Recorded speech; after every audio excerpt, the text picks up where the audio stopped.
I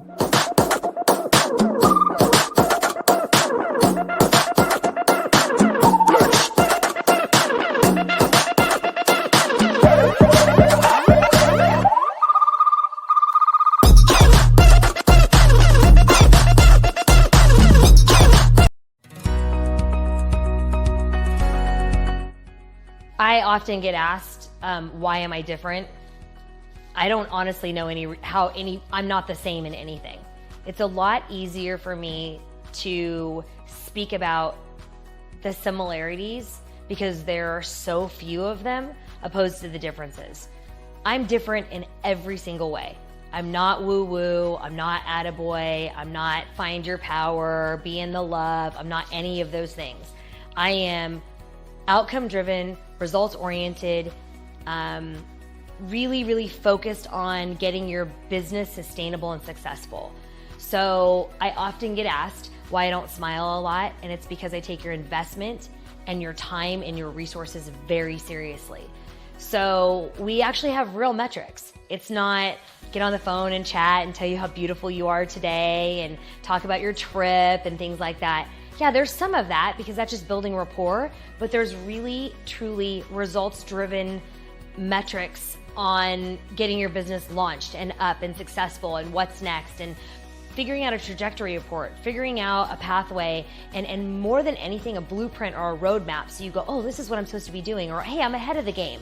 You always just know where you stand and where you are because there's a measurable difference and metrics. And I haven't found that out there. I find a lot of people talking about how great they are, but I don't see a lot of results around actual coaching or performance.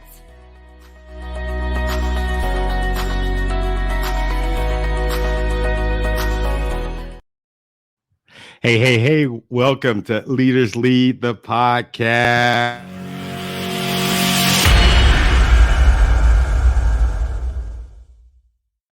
I like doing that.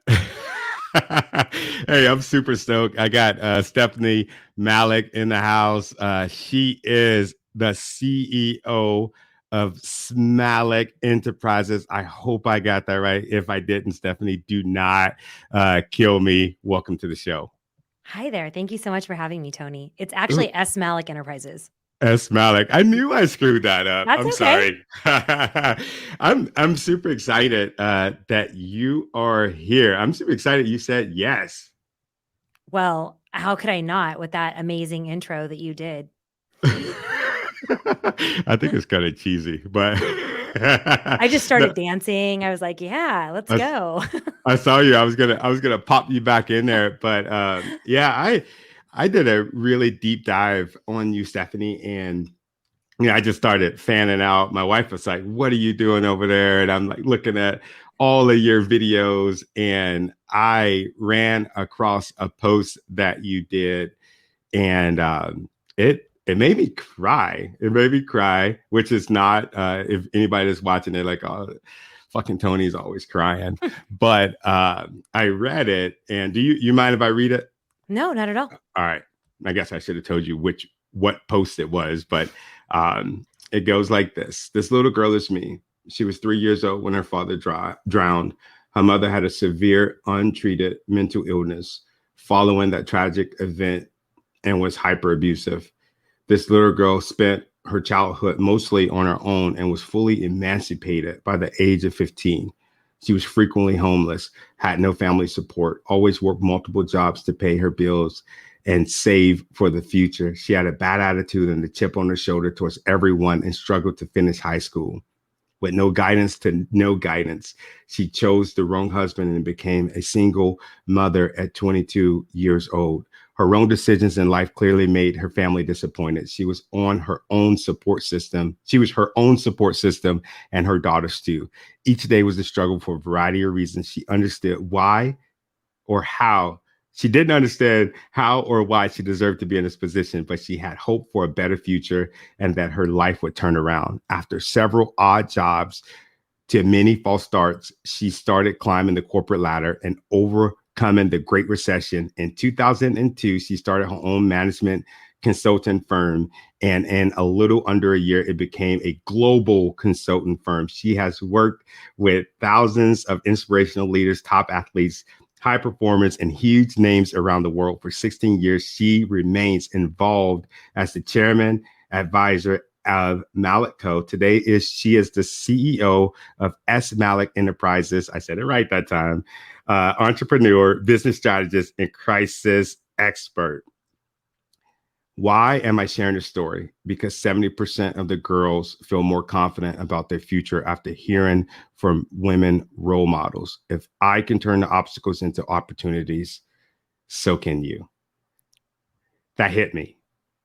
That hit me so freaking hard because I get DM'd a lot from people that are going through so much and they're just like, how the hell am I going to make it out of this? I don't have a job. Like I just got fired. I just got a divorce. I've had multiple people reach out and say that they're thinking about ending their life. And now I can say, right, I wasn't just sharing that because it's like, oh, the shock. And I'm sharing this because I want other people to see this, to hear this, to read this, to see that if you can do it, they can do it. You've been through so much in your life already, right?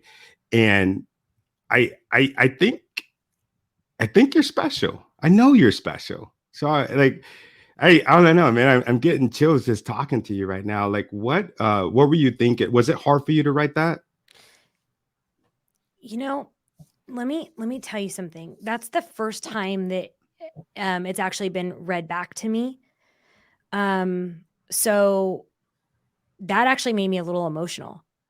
Because even though it's my story, and I've said it on so many platforms, and I've shared it in motivational speaking. I've shared it with younger women in a YMCA situation. I've never had anybody read it back to me, and that it actually got me a little choked up. So here's my writing philosophy. I don't write about anything I don't care about, and when I do, I get really stagnant. I get just like very robotic. It doesn't feel very good, Tony. Like when I got LinkedIn-ish. Yeah. Well, so actually, I'll tell you about that in a second, but this post specifically, they didn't tell me what it was for. So the people around me, my team is unbelievable. They know how to work with me and they know. So if they make it no big deal and go, hey, I need this for something else. Can you help me do like an outline? I bang it out immediately. And I'm like, here you go. I deliver. And then all of a sudden I get, I think I got 1.5 million views on that. And I was like, what is going, like, I was like, what is going on? And my entire team was like, yeah, you actually told your story. And this is kind of how things go. It's hard for me because it's so real. It's so incredibly real, and it's still so incredibly raw. And if I can just help one person with it, it was all worth it. But the worst thing in the entire world that my team would do is go, hey, we're getting ready to do this piece. It's probably going to be picked up by a lot of different, because then I'll sit there and I'll make sure it's perfect and I'll make sure all the grammatical errors are correct. And I won't really be me because I want people to connect with it. So I want it to be right and proper. Yeah. And I can't tell you how many times they've actually just like literally slapped me around and going, would you just text it to me? Or will you just WhatsApp it to me? And then they publish it and that happens. So it means so much to me deeply. Wow. I'm glad that you said that because I just started writing for a magazine and I got nervous. And I'm writing and it was trash. Yeah. It was trash because in that moment I was trying to do something else instead of just doing me. But then I went back and I banged out everything that was in my heart and ignored my mind. And I got to say, it was killer. It was killer. Not killer like this, but it was good. Your story is phenomenal. My daughter came in right before and she was like reading it and she goes, oh my gosh, she's incredibly brave. She's incredibly brave. Oh my gosh, she's amazing. How important is that to inspire the next generation? I mean, it's everything. Yeah. And I don't, you know what, Tony, I don't even want to say like the next generation, just people, just people that are stuck, or people that have been so insanely successful. And then now they're like, wait, what am I even doing? Like, am I even connected to it anymore? Or people that maybe haven't gotten to be successful yet, but have put in so much work and they're just tired. They're getting weary. They're getting really just frustrated. So the next generation is super important. I have 4 kids. I mean, that's incredibly important to me, but I think everyone is important in what we can bring out to inspire and impact them. Oh, that is so beautiful. So I was looking at your bio, and you went from being homeless to where you are right now. You can admit you're a superstar. You admit that, right? I wouldn't say I'm a superstar. I would say I worked Stop. really, really hard. And I had a lot of no's, and I had a lot of false starts, and I had a lot of grabbing my own face and slamming it through a wall. I There love was that. It wasn't easy. It wasn't easy at all, but I didn't have an option, Tony. I had a little baby that was like looking at me and she'd kind of gotten used to eating. So, like, unfortunately, it was really just, I had to do it. So did you make a lot of mistakes kind of coming up? Oh, I mean, that's a series, my friend. Like, if you want to Yeah. have me back for a podcast series where we, go live 14 hours a day for like 3 months, we might cover half of them. Let's do it. What was one of your biggest mistakes that you can share? Ooh, Embarrassing. embarrassing ones. Yeah. Oh gosh. Because the reason I'm asking you this, because I feel like a lot of people, when we start throwing around the term leadership, right? Leadership, we think about metrics, we think about different numbers and stuff like that, like corporate, smorporate kind of crap. Mhm. But I believe that the leader is within, and the leader within knows how to get over and through obstacles. We're not perfect, so that's why I asked you that, because I want people to see, like, look at Stephynie Malik. This is what she's had to overcome. I mean, I'll give you 2. I'll give you 2 very simple and stupid ones, but that people still talk about now. Okay, like this is like, I want to give you something impactful that you're going to be like, whoa, that did not even happen. The very first corporate dinner I got invited to was traumatic, because I was the youngest one. I was the only one. I was the youngest one. I was the least educated one, and I was the only woman. And this is by a, a previous CEO who was a billionaire. And I had hit my quota, and he passed me in the hallway and he said, "Hey, we're all getting ready to go to dinner. We're getting ready to go, blah, blah, blah." And so the first thing is I didn't have anything appropriate to wear, because I hadn't been making money for very long. And I was paying for daycare that was so much money. And so I was horrified because I didn't have anything to wear, first and foremost. And I made a giant excuse that I'm sure he saw right through. Okay. But then he said, "Well, just come as you are." And he's like, "And I'll leave from here as well." So I was like, okay. So long story short, we get to this restaurant. I've never been to a restaurant where a dinner, and this is 1996. Okay. Okay. So this is years and years ago. I'd never been to a restaurant where a actual dinner was $50.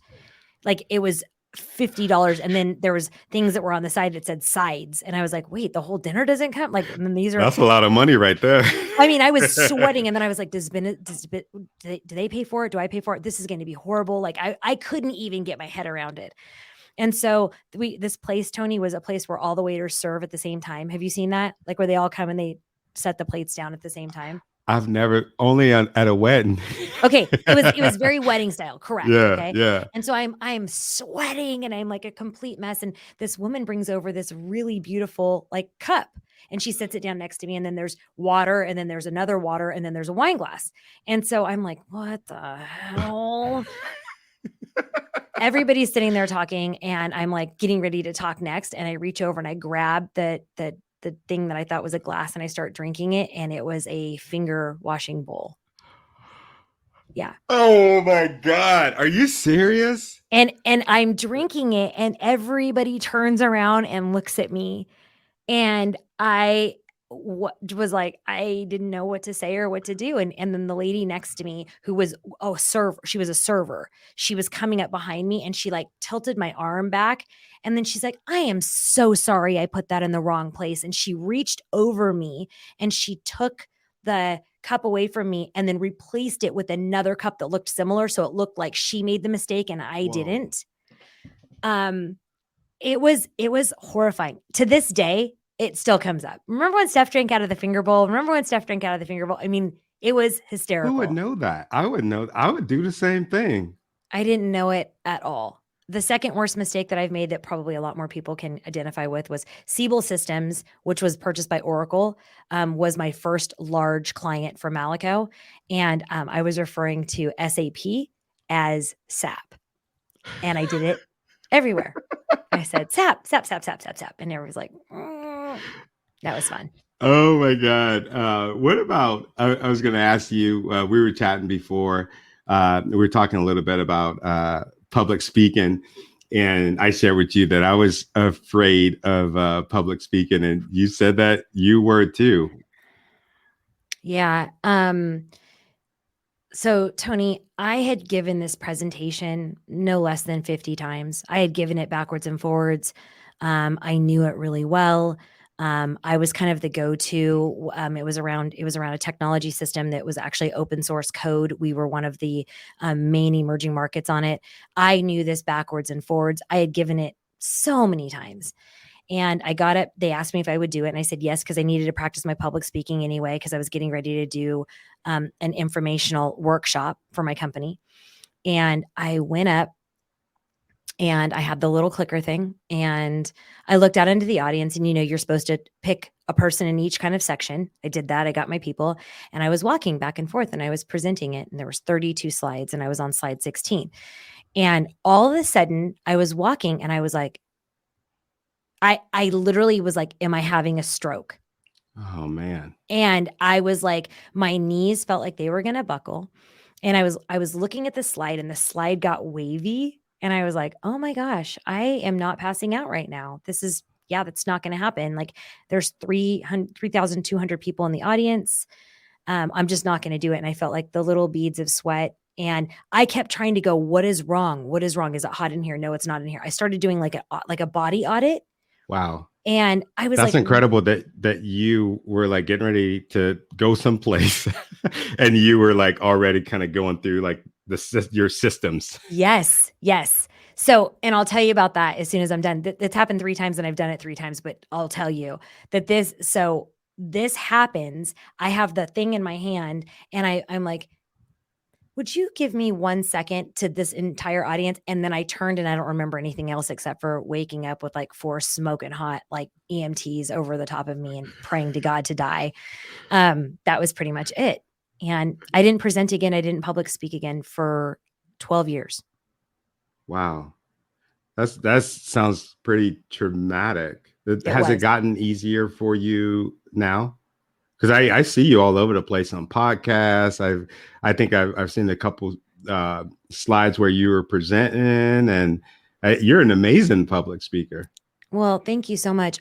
It's not so much that it's gotten easier, Tony. I just have more of a purpose.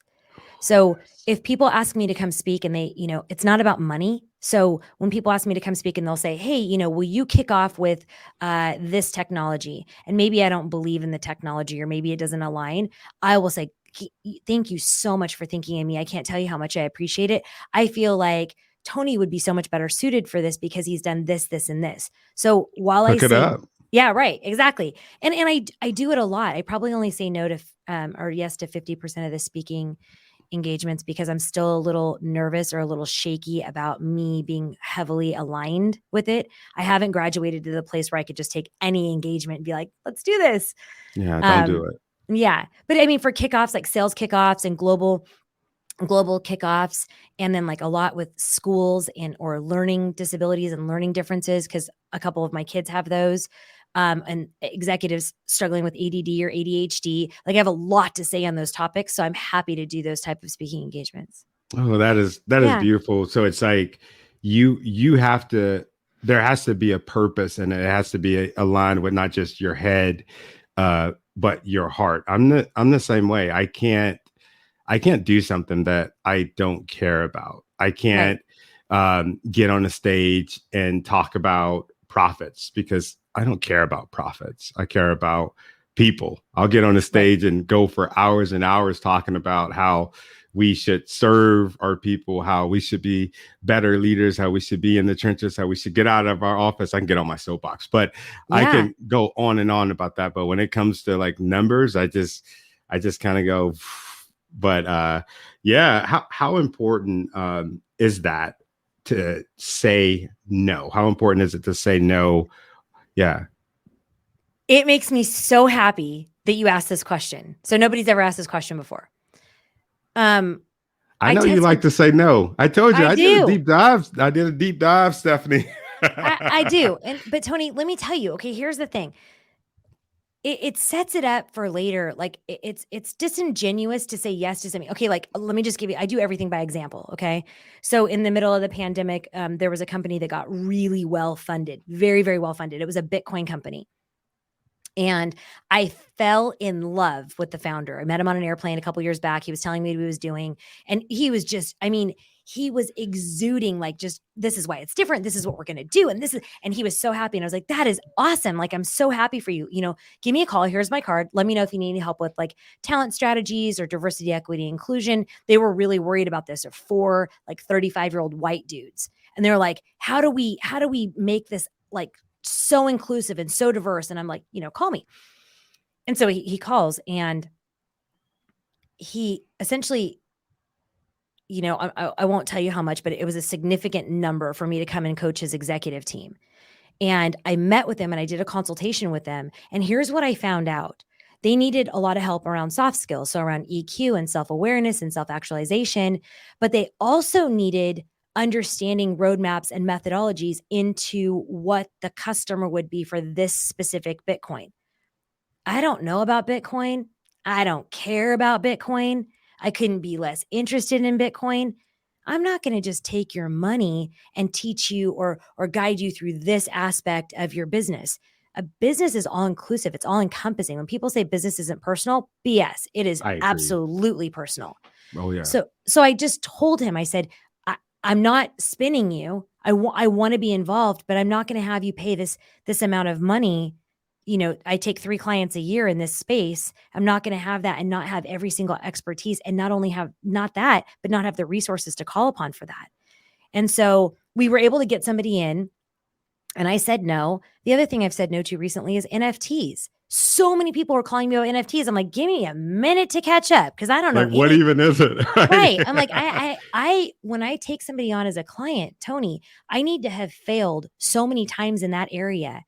So I understand the process, and I'm guarding you around pitfalls. I'm guarding you around what's next. And if your coach or your consultant can't talk to you about where you have failed, they aren't a good coach or consultant. And I hadn't failed in these areas because I hadn't even tried. So I was not the right person for them. I had to say no. Oh, I love that. There's so many people that they would just say, yes, say yes to everything. That's what I've heard. Say yes to everything. And I'm just like, so you can look stupid and take somebody's freaking money that you don't deserve. Like, yes. what is my audience? They love you, Stephynie. I appreciate you. Thank you so much for the vulnerability. Like I really believe that people learn from hearing stories like this, from hearing, you know, the afraid of public speaking. My mentor said, why do you tell people that you're afraid of public speaking? Aren't you worried about not getting the job if you tell people? And I'm like, no, dude, when I start telling people that, dude, people start like looking me up even more, because they want to see me get nervous. They want to see if I'm going to sweat. It kind of adds to it, but it helps those people that are going through the same thing, that maybe they have to get up and they have to do a presentation. They could say, well, shit, if Stephynie can do it, if Tony can do it, then maybe I can do it. But yeah, you mentioned about a mentor. You said that you have a mentor, correct? I have several mentors. Several. I do. How important is that? I say this all the time, and I think people think I'm kidding. I think surrounding yourself by people that are not yes people are the best environment for growth opportunities within your personal and your business life. A lot of times whenever I coach people, I'll coach a president of a Fortune 500 company, or I'll coach a new president that's in a reach position that's getting ready to IPO. And I say, think of it like this: who's your personal board of advisors? And they say, well, what do you mean? And I say, does your wife push back? Does your brother push back? Do you have friends that push back? Do you have colleagues that push back? Your peer group push back? Are you able to be yourself? Being a leader is lonely, Tony. It's lonely. People expect a certain rhythm from you, and they expect a certain amount of input and output. And sometimes you don't know where to get that correct currency, and everybody's currency is different. So it could be actual dollars. It could be emotion, it could be product or service. It really just depends. For me, having a mentor in every area, my mentors don't tell me yes often. My mentors tell me, no, you got it wrong. Stephynie, do it again. Wow. Or give me a completely different perspective. Like I was like, hey, and I'll be really excited. And I'll be like, this is what I created. And they're like, that sucks. Do it like this. And I'm like, awesome. Great. Good.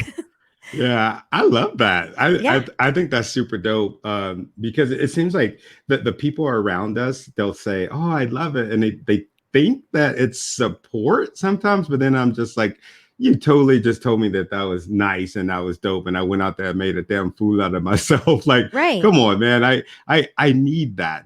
I think that's really cool that you have several mentors in several different areas, because I talk to certain people, they're brilliant speakers, but they couldn't mentor me when it came to making business decisions, because, they're going through turmoil financially, but they can teach me the art of public speaking. They can get me right where I need to go. I think that's important. Do you mentor others as well?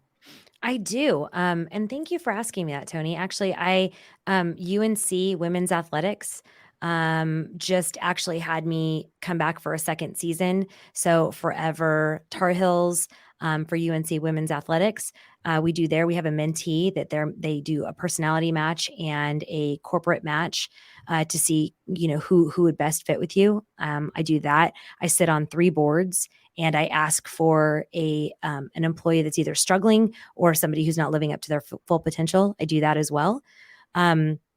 Countless, I have a 26-year-old and a 25-year-old, a 20-year-old, and an almost 12-year-old. So, I think we were having babies at the same time. I know, right? It's crazy. Like, I didn't get the memo to stop. Oh my God. I got that memo. I got it late, but right. I got it real late. Yeah. So I they're friends. I can't tell you how many times, Tony, we have this open door policy. We just moved from San Francisco to North Carolina so I could be closer to my East Coast clients. And I can't tell you how many times during the girls being in high school and my son being in high school that we had, a child living with us for a certain amount of time for whatever reason, for, family dynamics, for kind of going through a difficult time. I think the more people around to truly love and support and focus on your measurement of success, not what I believe is viable or valuable, but what you believe is successful. It doesn't have to align with me. I don't have to be in agreement. I just have to be able to have you understand the reason and the purpose for what your goal is. Wow. I love that. I love that. I know my mentor, man, he frustrates the hell out of me sometimes. And just because of everything that you said, it stretches me. I'll send him something and he's just like, I don't know about this, dude. I don't know if that's right for you. I think that you should go this direction, but it's looking out for me, and it's not like serving his purpose, but it's enhancing my purpose. And I love that. I love that you do that. One thing that I notice about you is you stand out. And the reason that you stand out is because you're your authentic self. I get like this no BS.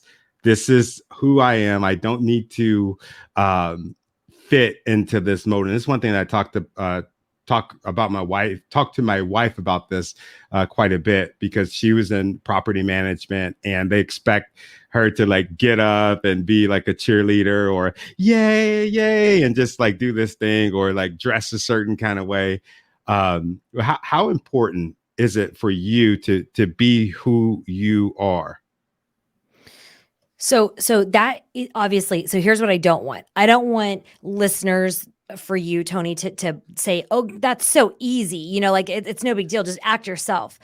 When there's so many things, I'll say writing on you, when there's so many people looking at you and there's so many different aspects of culture. So you're like, you're looking at young ones, at older ones, at very successful ones, at not so successful ones, at different countries, different dynamics, different ethnicities, different everything.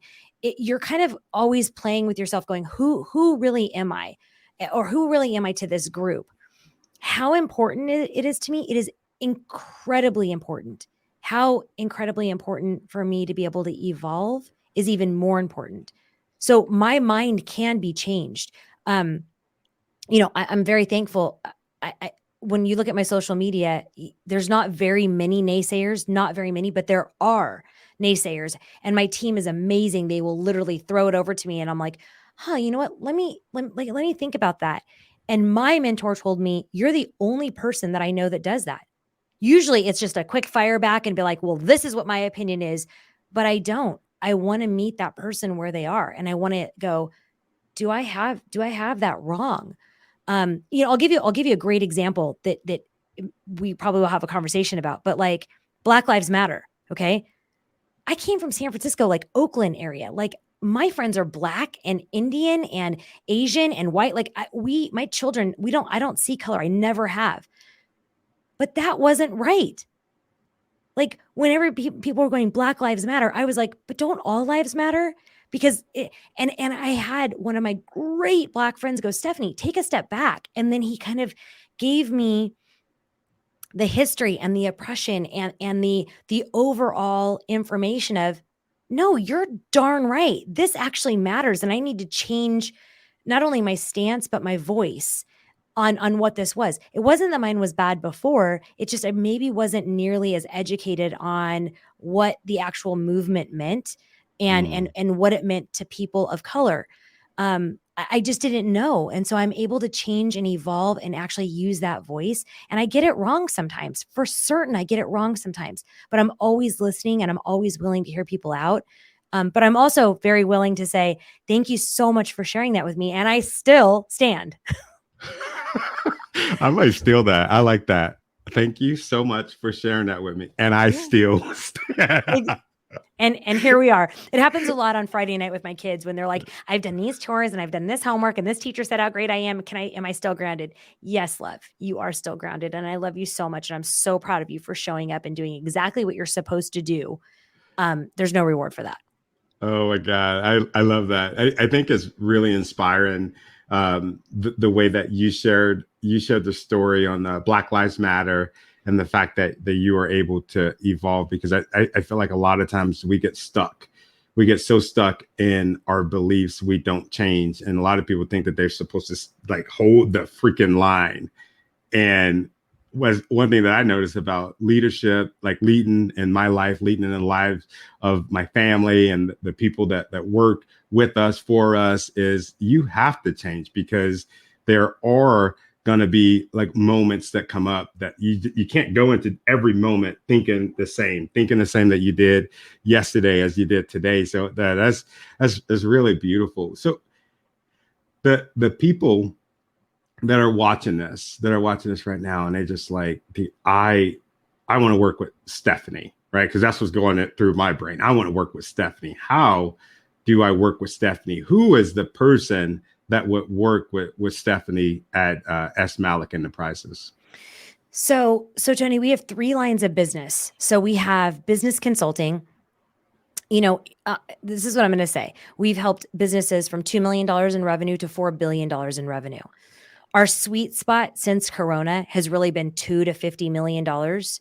And they are, they are leaders. So these people are, I am aware that I want to have an inclusive work environment. I am aware that I need a talent program, and then further a talent development and retention program. Gosh, I think my audience is this because this is how well we've been doing with this, but it might be this over here too. I was thinking this for our next 2 or 3 services, but gosh, we might want to enable a product in there as well. So pure business consulting, that's one line of business. Second line of business is high impact performance coaching. this is coaching, Tony. I know that this is different because we've had, over 300 clients and they've said that I've had 5 executive coaches, or I've had 4 transformational coaches, or I've had whatever. Nothing has ever happened like happens with you in coaching. It is completely, completely different. It is metrics driven. It is success driven. It is measurements of success. It is milestone based. If you're looking for somebody to go, oh my gosh, Tony, I love your shirt. You look so handsome today. I bet your wife's so, it's not me. It's just not me. Oh shit. Oh, I know. I'm sorry. I just need to say it, it's not. Wait a minute. You don't love my shirt? I mean, it's great, but I probably won't say it very much, but it is amazing. I love to inspire. And then the third line of business is crisis. And this is where we have seen absolutely incredible impact. We've had 39 clients in the last 5 years. Only 1 has ever gotten to media. That's massive. Athletes, celebrities, private equity, very high wealth, high visible people get to hire. When you say go in the media, I know what you're talking about. So are you saying for the viewers and the listeners, when you're saying like something bad happened and the media find out?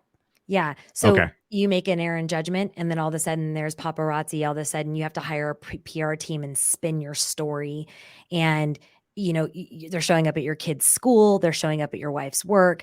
It's just really bad. Think college admission scandal, think money laundering, think bid rigging, think bribery, think just, the bad Ponzi schemes, or the financial crimes, or the white collar crimes that you see in the media. We've had 39 clients. And only 1 has ever gotten to media. Everything else has been able to be privately handled with one of our 65 global attorneys that we have working with us all the time, asset managers, liquidators, private judges. We've handled infidelity. We've handled large divorce and custody cases outside of media, because when you make an error in judgment, it's so much worse when everybody's watching every single step you're making. We handle this for our clients privately in a hugely discerning manner and very, very quickly. Wow. So those are the 3 lines of business. We do one-on-one coaching. We do group coaching. We do workshops and public speaking. We do business consulting and crisis. Oh, that's awesome. You're like the real live Olivia Pope. Have you ever heard that? Far too much. I get Olivia Pope, I get Ray Donovan, and then I just recently got Billions, of which I don't watch TV, so that didn't mean very much to me. Wait a minute. You don't watch TV? I don't watch TV. Why not? That's a weird question. Why not? No. I mean, it's not really that weird, because I think I'm really the only one who actually that I know who doesn't watch TV. I just really think it's just filth and gross. And I think you're a sum of what you put into your brain. And so I try to make it all like very positive or inspirational. I also try to read a lot of my clients' books or a lot of my peer groups' books to understand what's going out there for them. It's not to say that I won't, if I'm on an airplane or something and I'm done with my work, that I won't, pop on a movie. But it's actually really funny, because we were just talking about it as a family the other day, and I'm not sure I've seen anything other than Disney in like a strong 2 years. Oh man. So that means that it was kind of just on, and you put it on for the kids. And that's incredible. I know if I was a company, I would be like, I'm a hire SMALIK. They don't even watch TV. That's pretty dope. Well, it's actually, and Tony, that you make a very good point. So, when there's all these scandals and everything going on, like there's, people go, oh, you're a crisis communication firm. No, we're not a crisis communication. We don't communicate. We don't, no. You squash it, right? Yeah, we, and that's right. And so when we have gotten clients that are like in the middle of like the media or the paparazzi, we'll get them in the middle. And it's so funny, because my team just go, like, they'll come in with a or iPad, and they'll start showing me the videos, because they know I haven't seen it. Like, they'll know that I have like no idea. And I'm like, oh my God, that's so awful for the family. Like, and it's been going on for a month, Stephynie. I just don't know. Wow. I wish I had that discipline, because sometimes I'll be watching TV and I'm just like, this sucks. I like it, but it sucks. I should probably do something else, and then I'll turn it off, or I'll just leave it on. But yeah, that's super. Have you always been like that? Like not watching TV? No, I mean, if you think about before the pandemic, Tony, I was with a client. So I was with a client, or I was with kids. So I was really, if I'm with a client, if I'm coaching a client, I want to see them interacting with their team. I want to see them interacting with clients. I want to see them interacting with the C-suite and the board. So when am I going to be watching TV? I barely get into the hotel and I'm like shoving a bag of chips in my mouth. Like I'm not trying to be watching TV. Like it just didn't happen. So after that, my husband will tell you the story that I get very upset if I watch something and I don't know what happens. So I'm a bad binge person. So, he had me watch this stupid intervention program and, intervention. You've seen this, right? Okay. So I've never seen it before in my life and I will never see it again. But he shows me this kid that's like messing up his entire world, his entire life. And he's got his face underneath hand sanitizer and he's drinking hand sanitizer. And the family has like this intervention with him and he goes into rehab. And you know how they give you the blurb at the end about what happened? Like they're like, sadly, Tony didn't recover and he, whatever. Okay. Yeah. So for 2 years, I'm like following this guy. I'm going on to intervention.com and I'm like, is he still alive? Is he still alive? My husband's like, you just literally suck. I'm like, I can't let stuff like that go. Don't show me stuff on kids. What the hell is wrong with you? So yeah, I don't watch TV. Tom and Jerry is really my speed. Like Tom and Jerry, I'm down with. But I deal with crisis every single day. I don't want that in my head. No. Oh man, that is amazing. So who are some of the companies that you work for? So we've worked with Nike, American Express, Kate Spade, Mattel. We've done a lot with private equity firms. We've done a lot with just personal wealth. So maybe an executive who's worked for a larger firm who has, really noticed that he wants a different type of leadership, or he wants to kind of come across a little bit more connected. Maybe he's gotten feedback that, he's untouchable or unapproachable, or, maybe there's been a huge churn within the company, Tony. So we've worked with a couple of companies lately that have had significant diversity, equity, inclusion issues. And, they maybe think that you solve that with an audit, and you don't solve that with paper. You solve that with conversations. So, we've worked with banks, we've worked with tech companies. We've worked with so many different companies, for growth, whether it be business consulting growth or whether it be high performance growth. I'm brutal. Like nobody's like, oh my God, Stephynie is so nice. She's so sweet. It's you stretch, you reach. If you're not ready to work, get out. Like get out, because you paid me for results and we have a timeline of results of what that is. That's not to say that I'm not absolutely kind and empathetic and warm and embracing, and I will use my network to get you to your next level.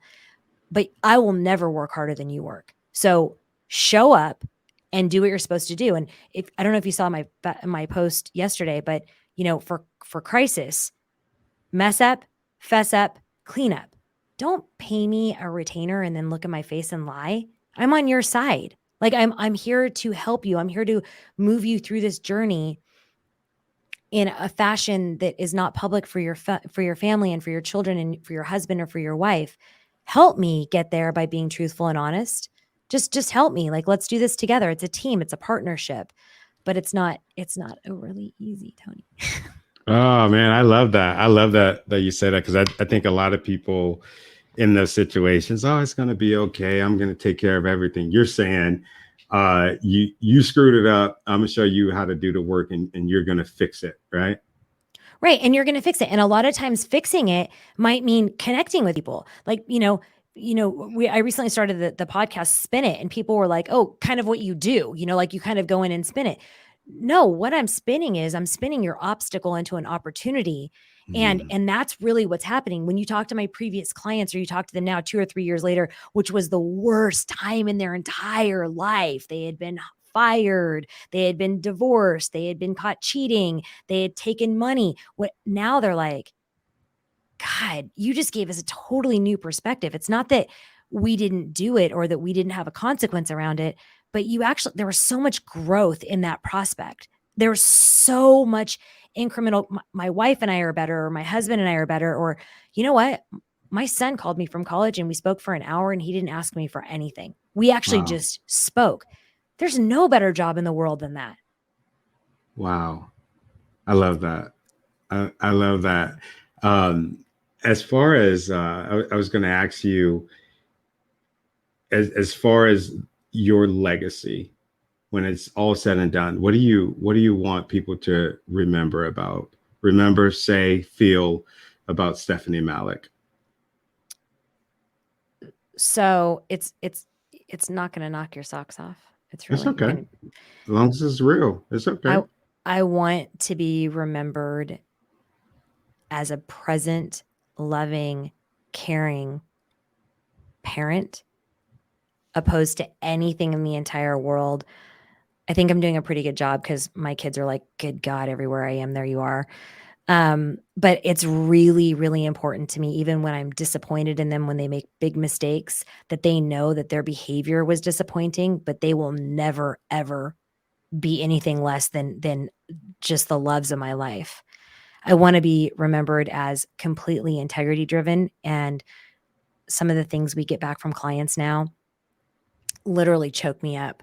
They're like, I just poured out my heart and soul about the most embarrassing, horrific thing. And you never one time judged me. You literally jumped into action, made 3 phone calls. And in 3 phone calls, we have great relationship with agencies. So, in 3 phone calls, I got information from the SEC, the FBI, and the CIA, who were saying, hey, Steph, this is how you solve it. And it was without judgment. It was without damning somebody. It was without making them feel worse than they already feel about themselves or their family is feeling about them. It was about giving incremental growth, acting in integrity, inspiring, and impactful in everything I do. Oh wow, you did knock my socks off, Stephynie. Damn, you got me a little choked up. Oh man, I love that you led with family. I think so often as entrepreneurs, we get in this hunt of trying to ensuring that we're successful and making sure that our kids got everything, but then like we almost forget about the kids and we get so ingrained in our work. So thank you for saying that. Thank you for being the person that you are. And oh man, I'm in the feels right now. I appreciate you so much for doing this. Any parting words for our viewers and our amazing listeners? Again, Tony, if I can do it, anyone can do it. I always tell people, figure out the answer and then work backwards. What do you love? What are you super into? Figure out what that is, and then figure out how to monetize it. And then figure out how you're going to do it. This is what I'll say. When I was 24 years old, I had the privilege of meeting Richard Branson very briefly. He was actually passing with the executive I was with.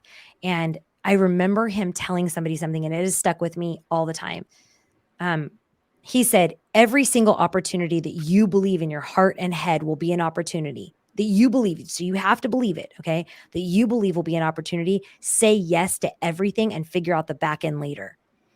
And that for me was like every single job promotion I got. I mean, I am director of a global public company at 26 years old. And the next youngest person is 11 years my senior and has been with the company for 7 years. And I've been with the company for 6 months. I said yes. I called a P&L a penal. Like I didn't even know what a P&L was.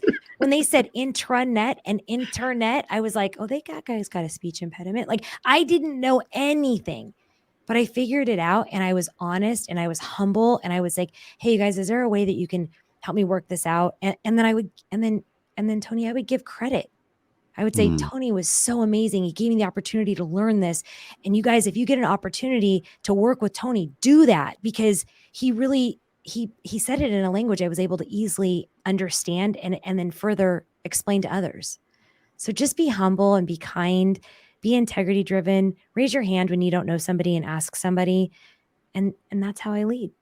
Oh, I love it. Thank you so much. I appreciate you for taking the time out of your day to come and talk to our viewers and listeners. Thank you so much. You're very welcome. Thank you so much for asking. Yeah. Will you hang out a second in my fancy green room while I close up? Absolutely. Awesome. Thank you. Yeah. All right. So what I am going to do is talk a little bit about something that I care deeply about. And this is a GoFundMe for Landon and Shannon. This is from war hero Chris Kane. I am a former Marine, Purple Heart, and Silver Star recipient. My girlfriend's only child, Landon, had an aneurysm in his brain that burst and is now fighting its resultant infection. He and his mom were airlifted to UC Davis Children's Hospital in Sacramento, where they have been for the past week. Shannon will be by his bedside for quite some time. Landon is 10 years old and a brilliant autistic child who loves building Legos and playing Among Us. He had recently said he wants to call me dad. He can call me dad anytime he wants. Thank you. So this was shared to me by one of my amazing friends, Scott Gatto. Looked like Chris Kane and himself, they were on the battlefield together, and his family's going through a hard time. So if you could find it in your heart to help this family get through this hardship, please do so. The link is in the comment section, and that's all I got. I appreciate you. I appreciate everybody that took the time to engage. The folks that were watching, I appreciate you too. You still got time to engage in the comments. Check out Leaders Lead the podcast. We're on, where are we at? We're on all the major podcasting platforms. I said it right that time. I appreciate y'all so much. This podcast, we've only been rolling for 20 episodes and we're climbing the charts. I got an email yesterday saying that we are climbing the charts in the business category. So I want to say thank you. Thank you from the bottom of my heart. When I read that, I like wept, because this podcast, I didn't want to do it. I didn't want to do it, but I got pushed, especially by, look like some of the people there in the comment section, they're watching this. I got pushed by y'all to do this. I'm getting pushed every single day to continue to do it. And from the bottom of my heart, I just want to say thank you. So thank you.